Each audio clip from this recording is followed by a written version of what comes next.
എല്ലാവർക്കും നമസ്കാരം. ഇന്ന് നമ്മൾ വന്നിരിക്കുന്നത് ചിക്കൻ സ്റ്റൂവിൻ്റെ റെസിപ്പി ആയിട്ടാണ്. നമ്മളിതിന് മുൻപ് ഒരു ചിക്കൻ സ്റ്റൂവിൻ്റെ റെസിപ്പി അപ്ലോഡ് ചെയ്തിട്ടുണ്ട്. പക്ഷേ അത് കുറച്ച് നാളുകൾക്ക് മുമ്പാണ്, ഏകദേശം ഒരു 3 വർഷത്തിന് മുമ്പാണ്. അപ്പോൾ ഇന്നത്തേത് നമ്മുടെ ഒരു കുറച്ചുകൂടെ ടേസ്റ്റുള്ളൊരു ചിക്കൻ സ്റ്റൂ ആണ്. ക്രിസ്മസിന് ബ്രേക്ക്ഫാസ്റ്റിന് അപ്പത്തിൻ്റെ കൂടെ കഴിക്കാൻ പറ്റുന്ന നല്ലൊരു ചിക്കൻ സ്റ്റൂ ആണ്. അപ്പോൾ അതിന് വേണ്ടിയിട്ട് നമ്മൾ വളരെ കുറച്ച് എമൗണ്ടിലാണ് ഇപ്പോൾ ചെയ്ത് കാണിക്കുന്നത്. അപ്പോൾ നമുക്ക് ഒരു നേരം കഴിക്കാനുള്ളൊരു, ഞങ്ങൾ 4 പേർക്ക് കഴിക്കാൻ വേണ്ടിയിട്ടുള്ളൊരു അളവിലാണ് നമ്മളിപ്പോൾ ചെയ്ത് കാണിക്കുന്നത്. അപ്പോൾ ഞാനിവിടെ കുറച്ച് എല്ലോട് കൂടിയിട്ടുള്ള ഒരു 300 ഗ്രാം ചിക്കൻ എടുത്തിട്ടുണ്ട്. അപ്പോൾ ഈ ചിക്കൻ കുറച്ച് എല്ലോട് കൂടിയിട്ടുള്ള പീസ് വെച്ചിട്ട് സ്റ്റൂ ചെയ്യുമ്പോഴാണ് നല്ല ടേസ്റ്റ് കിട്ടുന്നത്. ഞാനിവിടെ 2 സവാള എടുത്തിട്ടുണ്ട്. ഒരു മീഡിയം സൈസിലുള്ള 2 സവാള നീളത്തിൽ അരിഞ്ഞത്, പിന്നെ ഒരു 4 അല്ലി വെളുത്തുള്ളി, ചെറിയൊരു കഷ്ണം ഇഞ്ചി, അതുപോലെ തന്നെ 4 പച്ചമുളക്, നല്ല എരിവുള്ള പച്ചമുളകാണ്. പിന്നെ കറിവേപ്പില, ഫ്രഷ് ആയിട്ടുള്ള കറിവേപ്പില ഇപ്പോൾ കുറച്ച് നാളുകളായിട്ട് ഉണ്ട്. അപ്പം ഫ്രഷ് ആയിട്ടുള്ള കറിവേപ്പില എടുത്തിട്ടുണ്ട്. പിന്നെ വേണ്ടത് ഉരുളക്കിഴങ്ങും ക്യാരറ്റുമാണ്. അപ്പോൾ ഞാനിവിടെ 3 മീഡിയം സൈസിലുള്ള ഉരുളക്കിഴങ്ങ് തൊലി കളഞ്ഞിട്ട് കഷ്ണങ്ങളാക്കി വെച്ചിട്ടുണ്ട്. പിന്നെ ഒരു ചെറിയൊരു ക്യാരറ്റ് തൊലി കളഞ്ഞിട്ട് കഷ്ണങ്ങളാക്കി വെച്ചിട്ടുണ്ട്. ക്യാരറ്റ് ഒരുപാട് വേണ്ട, ഒരുപാട് ചേർത്താൽ സ്റ്റൂ കുറച്ച് മധുരിക്കും. അപ്പോൾ ഇവിടെ കിട്ടുന്ന ക്യാരറ്റ്സ് എന്ന് പറയുന്നത് കുറച്ച് മധുരം കൂടുതലാണ്. അപ്പോൾ ഞാനിവിടെ ഒരു ചെറിയൊരു ക്യാരറ്റാണ് എടുത്തിരിക്കുന്നത്. ഇനി നമുക്ക് സ്റ്റൂവിൽ ഒഴിച്ചുകൂടാൻ പറ്റാത്ത ഒന്നാണ് തേങ്ങാപ്പാൽ. അപ്പോൾ ഞാനിവിടെ 2 കപ്പ് കട്ടി കുറഞ്ഞ തേങ്ങാപ്പാൽ, അതായത് തേങ്ങയുടെ 2ാം പാലാണ് എടുത്തിട്ടുണ്ട്. അപ്പോൾ നിങ്ങൾ ക്യാനിൽ തേങ്ങാപ്പാലാണ് എടുക്കുന്നതെന്നുണ്ടെങ്കിൽ ഒരു 1/2 കപ്പ് തേങ്ങാപ്പാൽ കട്ടിയുള്ളത് എടുത്തിട്ട് ബാക്കി വെള്ളം ചേർത്താൽ മതി. അപ്പോൾ ഇതിൻ്റെ മെഷർമെൻറ്റ്സ് ഒക്കെ നമ്മൾ ഡിസ്ക്രിപ്ഷൻ ബോക്സിൽ കറക്റ്റായിട്ട് കൊടുക്കുന്നതാണ്. പിന്നെ വേണ്ടത് കട്ടിയുള്ള തേങ്ങാപ്പാലാണ്. അപ്പോൾ ഇതൊരു 1/2 കപ്പ് എടുത്തിട്ടുണ്ട്. അപ്പോൾ നമ്മൾ എടുക്കുന്ന ചിക്കന് അനുസരിച്ചിട്ട് തേങ്ങാപ്പാലും അതുപോലെ വെജിറ്റബിൾസും ഒക്കെ നിങ്ങൾക്ക് അഡ്ജസ്റ്റ് ചെയ്യാവുന്നതാണ്. ഇനി ഇതിൽ സ്പെഷ്യലായിട്ട് ഒരു ടേസ്റ്റ് കൊടുക്കുന്ന ഒന്നാണ് കാഷ്യൂ നട്ട്സിൻ്റെ പേസ്റ്റാണ്. 10 കാഷ്യൂ നട്ട്സ് കുറച്ച് ചൂടുവെള്ളത്തിൽ കുറച്ച് നേരം കുതിർത്തതിന് ശേഷം മിക്സിയിലിട്ട് അരച്ച് വെച്ചിരിക്കുന്നതാണ്. നല്ല പേസ്റ്റ് പോലെ ഒന്ന് അരച്ചെടുക്കുക. ഇനി ഇതിൽ നമ്മൾ എക്സ്ട്രാ ആയിട്ട് ഒരുപാട് മസാലകളോ മഞ്ഞൾപ്പൊടി, മല്ലിപ്പൊടി അതൊന്നും ചേർക്കില്ല. പകരം നമ്മൾ കുരുമുളക് പൊടി, പിന്നെ വേണമെന്നുണ്ടെങ്കിൽ മാത്രം നമ്മൾ വീട്ടിൽ തന്നെ പൊടിച്ച ഗരം മസാല ചേർക്കാം. അപ്പോൾ ഇത് ഞാൻ കുറേശ്ശെ ഇങ്ങനെ പൊടിച്ച് വെക്കാറുണ്ട്. അപ്പോൾ ഇതിൻ്റെ റെസിപ്പി നമ്മൾ ഇതിന് മുൻപ് അപ്ലോഡ് ചെയ്തിട്ടുണ്ട്. അപ്പം വീട്ടിൽ തന്നെ പൊടിച്ച ഗരം മസാല എടുത്തിട്ട് നമ്മൾ കറികളൊക്കെ ഉണ്ടാക്കുമ്പോഴാണ് ആ ഒരു കറക്റ്റ് ടേസ്റ്റ് കിട്ടുന്നത്. വെളിയിൽ നിന്ന് വാങ്ങിക്കുന്ന മസാലയ്ക്ക് നമ്മൾ വീട്ടിൽ പൊടിക്കുന്ന മസാലയുടെ ടേസ്റ്റ് കിട്ടില്ല.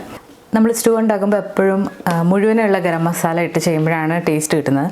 മുഴുവനുള്ള ഗരം മസാല കൂടാതെ നമ്മൾ കുറച്ച് ഗരം മസാലയുടെ പൗഡറും കൂടി അവസാനം ചേർക്കും. അപ്പോൾ മുഴുവനുള്ള ഗരം മസാലയിൽ നമ്മുടെ സാധാരണ സ്പൈസസ്, കേരള സ്പൈസസ് എല്ലാം എടുത്തിട്ടുണ്ട്. പാത്രം ചൂടായി വന്നിട്ടുണ്ട്. അപ്പോൾ അതിലേക്ക് നമുക്ക് ഓയിൽ ഒഴിച്ചു കൊടുക്കാം. ഒരു 2 ടേബിൾ സ്പൂൺ ഓയിൽ നമ്മളിപ്പോൾ ഇതിലേക്ക് ഒഴിച്ചു കൊടുത്തിട്ടുണ്ട്. അപ്പോൾ ഓയിലോ വെളിച്ചെണ്ണ ഏത് വേണമെങ്കിലും നിങ്ങൾക്ക് എടുക്കാവുന്നതാണ്. അപ്പോൾ ഇവിടെ വെളിച്ചെണ്ണ ഇപ്പോൾ കട്ടിയായിട്ടിരിക്കുന്നതുകൊണ്ട് ഞാനിപ്പം നോർമൽ ഓയിലാണ് ചേർത്തിരിക്കുന്നത്. ഓയിൽ ചൂടായി വന്നപ്പോഴത്തേക്ക് നമുക്കിതിലേക്ക് ഹോൾ സ്പൈസസ് ഇട്ട് കൊടുക്കാം. ഇതിൻ്റെ അളവ് ഞാൻ കൃത്യമായിട്ട് ഡിസ്ക്രിപ്ഷനിൽ കൊടുക്കുന്നതാണ്. ഇനി ഇതിലേക്ക് നമുക്ക് സവാള ചേർക്കാം.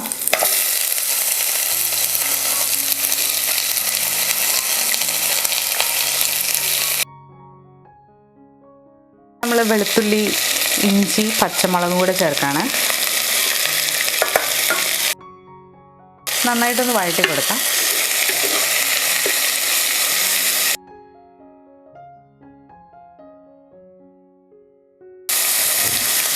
ഇതിലേക്ക് നമ്മളിനി ഫ്രഷ് ആയിട്ടുള്ള കറി ലീവ്സും കൂടെ ചേർത്ത് കൊടുക്കാം.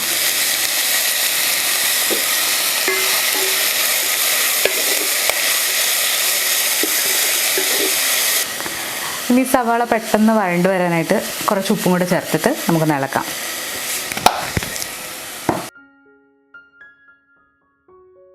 ഈ സവാള ഒരുപാട് വഴണ്ടൊന്നും വരണ്ട, ജസ്റ്റ് ഒന്ന് വാടി വന്നാൽ മതി.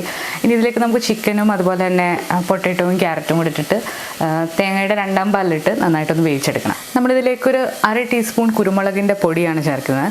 തരിതരിപ്പോടെ കൂടിയിട്ട് പൊടിച്ചിട്ടുള്ളതാണ്. ഫ്രഷായിട്ട് പൊടിച്ച് ചേർക്കുകയാണെങ്കിൽ അതാണ് ഏറ്റവും നല്ലത്. നിങ്ങളുടെ എരിവ് അനുസരിച്ചിട്ട് ഇട്ട് കൊടുക്കാം.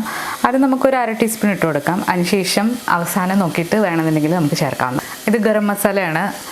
ഇത് വളരെ കുറച്ചിപ്പോൾ ചേർത്താൽ മതി. നമ്മൾ ഓൾറെഡി ഹോൾ സ്പൈസസ് ചേർത്തിട്ടുണ്ട്. വളരെ കുറച്ച്, ഒരു 1/4 ടീസ്പൂണിൻ്റെ പകുതിയാണ് ഞാനിപ്പോൾ ചേർക്കുന്നത്. ഒന്ന് മിക്സ് ചെയ്ത് കൊടുത്തിട്ടുണ്ട്.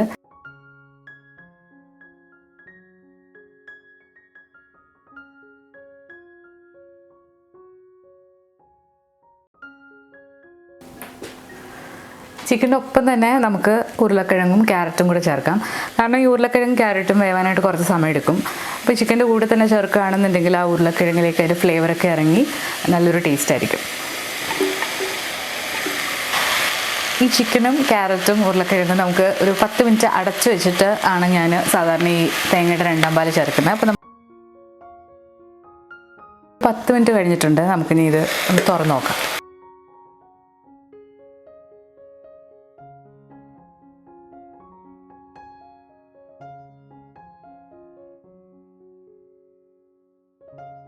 തേങ്ങയുടെ 2ാം പാലാണ് ചേർക്കുന്നത്.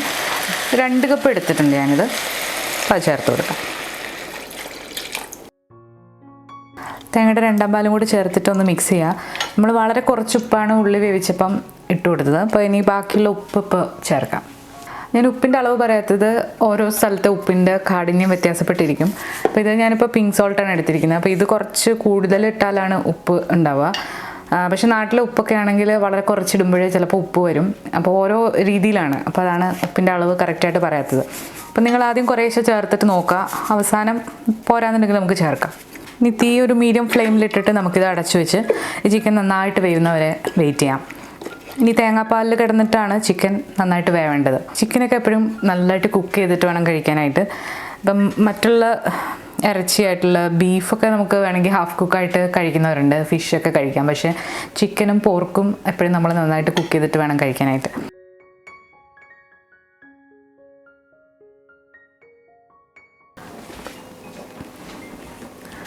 ഇപ്പം നമ്മൾ ചിക്കൻ വേവാൻ വെച്ചിട്ട് ഒരു 20 മിനിറ്റ് ആയിട്ടുണ്ട്. ഏകദേശം വെന്ത് വന്നിട്ടുണ്ട്.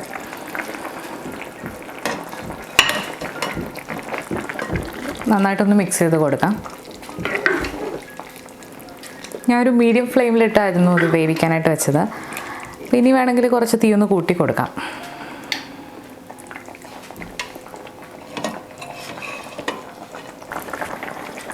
ഇനി നമ്മളിതിലേക്ക് കാഷ്യൂനട്ടിൻ്റെ പേസ്റ്റാണ് ചേർക്കുന്നത്.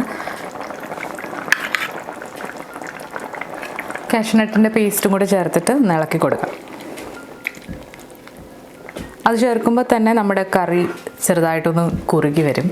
ഈ ഒരു സമയം തന്നെ നമ്മുടെ പൊട്ടറ്റോ ഒക്കെ നന്നായിട്ട് വെന്ത് വന്നിട്ടുണ്ട്. നമ്മൾ തവി വെച്ചിട്ട് ഇങ്ങനെ പ്രസ് ചെയ്യുമ്പോൾ തന്നെ അത് 2ആയിട്ട് മുറിഞ്ഞ് വരുന്നുണ്ട്. അപ്പം ചിക്കനും ഏകദേശം വേവായി വന്നിട്ടുണ്ട്. ഇനി ഒരു 10 മിനിറ്റ് കൂടെ ചെറുതീയിൽ നമുക്കിതൊന്ന് അടച്ചു വെച്ച് വെയിറ്റ് ചെയ്യാം. 10 മിനിറ്റ് കഴിഞ്ഞിട്ടുണ്ട്. നമുക്കിനി തീ ഒന്ന് കുറച്ച് വെച്ചിട്ട് ബാക്കിയുള്ള ഇൻഗ്രീഡിയൻസ് ഒന്ന് ചേർക്കാം. ഇനി നമുക്ക് തേങ്ങയുടെ 1ാം പാൽ ചേർക്കാം. അതിന് വേണ്ടിയിട്ട് തീ നന്നായിട്ടൊന്ന് കുറച്ച് വെക്കാം. ഇനി നമുക്കിതിലേക്ക് നല്ലൊരു ഫ്ലേവറിന് വേണ്ടിയിട്ട് കുറച്ച് ഗരം മസാല ചേർക്കുന്നുണ്ട്. ആദ്യം നമ്മളൊരു 1/8 ടീസ്പൂൺ ചേർത്താണ്. അപ്പോൾ അത്രയും തന്നെ ഒന്നുകൂടെ ഒന്ന് ചേർത്ത് കൊടുക്കുക. അങ്ങനെ മൊത്തത്തിൽ നമ്മളൊരു 1/4 ടീസ്പൂണാണ് ചേർത്തിരിക്കുന്നത് ഗരം മസാല. ഒരുപാട് കൂടേണ്ട ആവശ്യമില്ല, കാരണം നമ്മളിതിൽ ഓൾറെഡി ഹോൾ സ്പൈസസ് ചേർത്താണ്. അതോടൊപ്പം തന്നെ കുറച്ച് കുരുമുളകിൻ്റെ പൊടിയും കൂടെ ചേർക്കുകയാണ്. വളരെ കുറച്ച് മതി. നമ്മൾ 1ാം പാൽ ചേർക്കുന്നതിന് മുന്നായിട്ട് തന്നെ നല്ലതായിട്ട് കുറുകി വന്നിട്ടുണ്ട്. അതുപോലെ ഇത് ഇരിക്കുന്നതോറും കുറുകി വരുന്നൊരു കറിയാണ്. ഇനിയിപ്പോൾ തീയൊക്കെ ഒന്ന് കുറഞ്ഞ് വന്നിട്ടുണ്ട്. നമുക്കിനി തേങ്ങയുടെ 1ാം പാൽ ഇതിലേക്ക് ചേർക്കാം. അപ്പോൾ ഇനി നമുക്ക് തേങ്ങയുടെ 1ാം പാൽ ഇതിലേക്ക് ചേർക്കാം.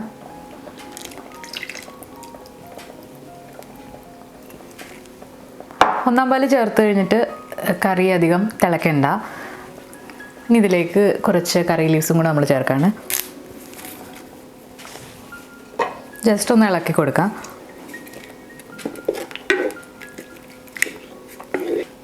നമ്മളിതിൽ മറ്റ് പൊടികളൊന്നും തന്നെ ചേർത്തിട്ടില്ലെങ്കിൽ കൂടി നല്ലൊരു ഫ്ലേവറാണ് ഈ കറിക്ക്. അങ്ങനെ നമ്മുടെ ചിക്കൻ സ്റ്റൂ ഏകദേശം റെഡി ആയിട്ടുണ്ട്.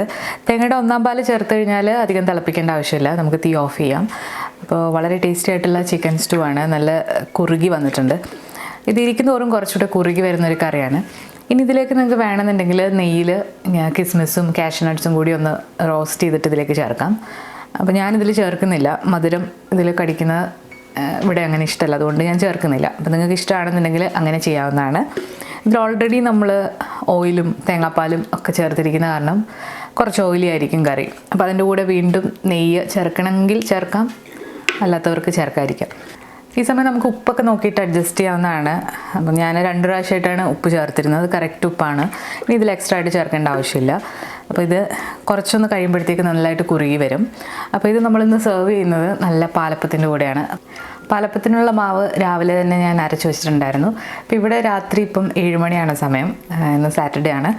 അപ്പോൾ ഇന്നത്തെ നമ്മുടെ ഡിന്നറാണ് പാലപ്പവും ചിക്കൻ സ്റ്റൂവും. അപ്പോൾ ഇനി പാലപ്പം കൂടി ഉണ്ടാക്കുന്നത് കാണിക്കാം. പാലപ്പത്തിൻ്റെ റെസിപ്പി നമ്മൾ ഇതിന് മുൻപ് അപ്ലോഡ് ചെയ്തിട്ടുണ്ട്, ഒരുപാട് ടൈപ്പിലുള്ളത്. അപ്പോൾ നമ്മളിന്ന് ചെയ്യുന്നത് അവൽ വെച്ചിട്ടുള്ളൊരു പാലപ്പമാണ്. അപ്പോൾ അതിൻ്റെ ഷോർട്ട് വീഡിയോ നമ്മൾ ഇന്നലെ അപ്ലോഡ് ചെയ്തിട്ടുണ്ടായിരുന്നു. അപ്പോൾ അത് കണ്ടു നോക്കിയിട്ടില്ലാത്തൊരു കണ്ടു നോക്കണം. അപ്പോൾ ഇനി നമുക്ക് പാലപ്പം കൂടെ ഉണ്ടാക്കിയിട്ട് ഇത് സെർവ് ചെയ്യാം.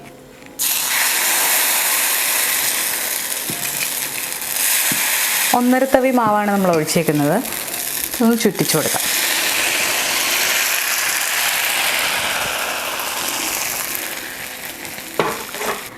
നമ്മൾ മാവ് ഒഴിക്കുമ്പോൾ തീ കുറച്ചിട്ടിട്ടാണ് ഒഴിക്കുന്നത്. അപ്പം ഒഴിച്ചു കഴിഞ്ഞിട്ട് തീ ഒന്ന് ചെറുതായിട്ട് കൂട്ടി വെക്കാം. ഇത് കൂടുതൽ മൊരിയിക്കണമെങ്കിൽ നിങ്ങൾക്ക് സൈഡൊക്കെ നല്ല ബ്രൗൺ ആക്കി എടുക്കാം. നല്ല സോഫ്റ്റ് ആയിട്ടുള്ള അപ്പമാണ്. അപ്പോൾ ഇതിൻ്റെ റെസിപ്പി ലിങ്ക് ഞാൻ കമൻറ്റിൽ പിൻ ചെയ്ത് വെക്കാം. അപ്പോൾ എല്ലാവരും ട്രൈ ചെയ്ത് നോക്കണം. നല്ല സോഫ്റ്റാണ്. നമ്മൾ ചോറ് വെച്ചിട്ട് ഉണ്ടാക്കുന്നതിനേക്കാട്ടിലും നല്ല സോഫ്റ്റാണ് അവൽ വെച്ചിട്ട് ചെയ്യുമ്പോൾ.